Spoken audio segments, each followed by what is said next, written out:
ನನ್ನ ಕ್ರಿಶ್ಚಿಯನ್ ಗೆಳೆಯರು ಪ್ರತಿ ಶುಕ್ರವಾರ ಕಟೀಲಿಗೆ ತಪ್ಪದೆ ಹೋಗುವವರಿದ್ದಾರೆ.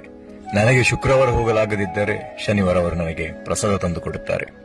ನನ್ನ ಒಬ್ಬ ಕ್ರಿಶ್ಚಿಯನ್ ಗೆಳೆಯ ಕಟೀಲಿನ ತಾಯಿಗೆ ಯಕ್ಷಗಾನದ ಹರಕೆ ಹೇಳಿ ಕಟೀಲಿನಲ್ಲಿ ಆ ಸೇವೆಯನ್ನು ನೀಡಿದ್ದಾನೆ. ಇದಕ್ಕಿಂತಲೂ ಒಂದು ಘಟನೆ ನೆನಪಿಸುತ್ತೇನೆ.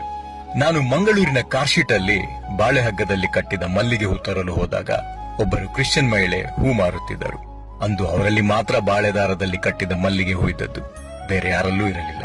ಅವರಲ್ಲಿ ಹೂ ಕೊಳ್ಳುವಾಗ ನಾನು ಹೇಳಿದೆ, ಕಟೀಲಿಗೆ ಬಾಳೆದಾರದ ಹೂ ಬೇಕು, ಇವತ್ತು ಎಲ್ಲೂ ಸಿಗಲಿಲ್ಲ, ಪುಣ್ಯಕ್ಕೆ ನಿಮ್ಮಲ್ಲಿ ಸಿಕ್ಕಿತು ಎಂದೆ.